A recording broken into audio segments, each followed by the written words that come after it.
बहुत प्यार करती हूँ, मैं उसके बगैर जी नहीं सकती। पुलिस पहले दिन तो आई नहीं, उन्होंने कहा हम बिजी हैं, इमरान खान पीटीआई वाला जलसा हो रहा था, तो पुलिस की सारी फोर्स वहाँ पे लगी हुई थी। ये है वो गली जहाँ पर दुआ ज़हरा का घर मौजूद है। इस गली के अंदर दाखिल होते ही इनका चौथा मकान है, जिसके 2 दरवाज़े हैं। जो मेन दरवाज़ा है, बड़ा दरवाज़ा, वहाँ से दुआ तकरीबन दोपहर के वक्त अपने घर से बाहर निकली और उन्होंने कचरे की 2 थैलियाँ अपने हाथ में ली हुई थी और वो थैलियाँ हाथ में लेकर अपने घर के पास निकली इस चबूतरे पर रखने के लिए, जो एक काले रंग के गेट के बिल्कुल बराबर वाक़ है, जो कि इनके मामू का घर है। मेरे से बहुत बड़ी गलती हुई। अगर मुझे पता होता कि इस तरह का कुछ हो जाएगा तो मैं उसको कभी भी ना भेजती। हम उससे कचरे थोड़ी भी खवाते थे। वो तो इतनी लाडली, इतनी नाजुक, 3 बच्चियों में से सबसे ज़्यादा मेरी जो लाडली बच्ची है वो ज़ारा है।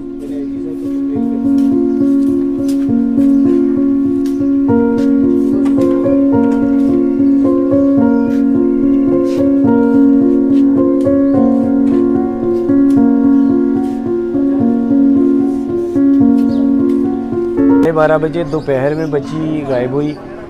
3:30 बजे के करीब मैं अलफला थाने गया FIR कटवाने के लिए। 5-5:30 बजे के करीब मेरी FIR कटी। उसके बाद मैं DG रेंजर्स की तरफ चला गया उनको कंप्लेन करने के लिए। मुझे कोई पुलिस पहले दिन तो आई नहीं, उन्होंने कहा हम बिज़ी हैं, इमरान खान पीटीआई वाला जलसा हो रहा था, तो पुलिस की सारी फोर्स वहाँ पे लगी हुई थी। रात में 2:30 बजे के करीब पुलिस आई, उनकी फ़र्स्ट मोबाइल आई, उन्होंने आके मुझे पूछा, चंद घरों की तलाशी और वो तसल्ली देकर चले गए। सेकंड डे भी ऐसे ही रहा। थर्ड डे भी जब ऐसे ही रहना शुरू हुआ, कुछ नहीं, मुझे आते थे, मेरी शक्ल देखते थे, मुझे तसल्ली देते थे और चले जाते थे। तो फिर मैंने कहा नहीं यार, ये तो कुछ भी नहीं हो रहा, मुझे फुटबॉल बना लिया इन्होंने। तीसरी रात में मैंने, जब मेरे पास कोई ऑप्शन नज़र नहीं आया, तो मैंने सोशल मीडिया का सहारा लेने का फ़ैसला किया। मैं ज़फ़र भाई के पास JDC गया। उन्होंने बड़ी मेरी एक वीडियो बनाई जो कि बहुत पाकिस्तान लेवल पे वायरल हुई, बल्कि इंटरनेशनल लेवल पे वो फुटेज वीडियो जो थी वो वायरल हुई।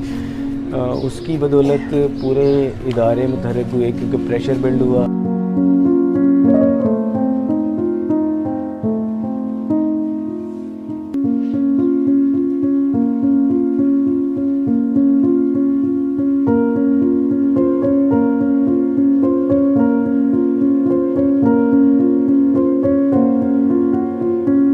वो CCTV जो थी वो मेरे से रेंजर्स के जो इंटेलिजेंस थी उन्होंने मुझे 6 बजे लाकर ये दिखाई थी कि ये देखें ये आपकी बेटी तो नहीं। वो 3:40 शहरी के टाइम की पे एक गर्ल थी, हमारे इलाके ही की लड़की थी, वो अपनी जॉब पे जा रही थी। तो वो उसकी वीडियो को उन्होंने वो करके, जो कि पुलिस जिसके ऊपर बेसिकली जो इन्वेस्टिगेशन कर रहे थे वो इसको तो ड्रॉप भी कर चुके थे कि ये वो नहीं है, क्योंकि मेरी बेटी की जो टाइम है अगवा होने का वो 12:30 राउंड अबाउट दोपहर में है। मैं इतने दिनों से सोई नहीं हूँ, खाना भी नहीं खाया जाता, बच्चियाँ परेशान हैं, रोती है सकीना कि मेरी बहन कहाँ है। मैं उससे बहुत प्यार करती हूँ, मैं उसके बगैर जी नहीं सकती। अगर दुआ ये देख रही है तो दुआ घर आ जाओ और जो लेके गया खुदा आगे वहाँ से एक माँ की बद्दुआ मत लो, उसको घर जाने दो, उसकी माँ बाप से मिलने दो, हम उसके बगैर नहीं जी सकते। देखिए, पहले 3 दिन की पुलिस की कारकर्दगी स्लो थी, लेकिन जब वीडियो वायरल हुई, प्रेशर बिल्ड हुआ, केस SSP ज़ुबैर साहब के अंडर गया, तो पुलिस बहुत अच्छे तरीके से इसे हैंडल कर रही है। लेकिन मेरी अल्लाह ताला से ये दुआ है कि मेरी बच्ची किसी भी तरह से बाजियाब हो जाए, ताकि मैं वापस अपनी पहले वाली ज़िंदगी में हम वापस लौट सकें।